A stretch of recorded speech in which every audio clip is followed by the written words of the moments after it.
they haven't lost in, a long time, a couple seasons ago. Right. So I can't imagine there's one, let alone two or three teams better than them in the country. Miami coach Al Golden talking about this week's matchup between the Canes and Florida State. Bonnie Bernstein in our Campus Insiders studios, and we're discussing whether 6-3 Miami actually has a shot at knocking off the undefeated Noles. Interestingly enough, FSU only a 2.5-point favorite in this game. So, in the spirit of our partnership with SB Nation, we thought we'd check in with Jerry Steinberg, who covers the Noles for the Sports Super Site, and our managing editor Pete Fiutak. Jerry, why do you think Vegas sees this game as this much of an even matchup?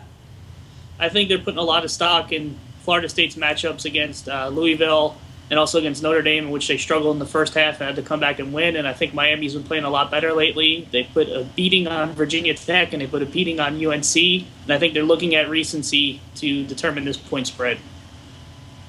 There are certain times you just got to stay away from certain games. This might be one of them because we still don't know what Florida State is. I mean, it might be undefeated still, but they have all the talent in the world and they're not doing enough with it. So this is one of those games that, at some point Florida State's going to come up with a 59-0 performance. But at the same time, they've looked so mediocre that if Miami has a great game, this might be the time that Florida State finally loses one. It's an impossible game to figure out either way which Florida State team's going to show up. Well, Jerry, let me ask you this. How much do you think the line has something to do with Duke Johnson, #2 rusher in the ACC right now behind James Conner from Pitt, averaging 134 yards a game, going up against Florida State's defense? Well, Florida State's front seven has been banged up. I think the line has something to do with that. They're getting healthier, but Duke Johnson has been the kind of back that can break a big play against anybody. Miami's young offensive line is getting better and better, and they also have a good young freshman quarterback in Brad Kaya. So I think a lot of it has to do with Miami's offense, how explosive they've been, and Duke Johnson's certainly one of the best players in the country.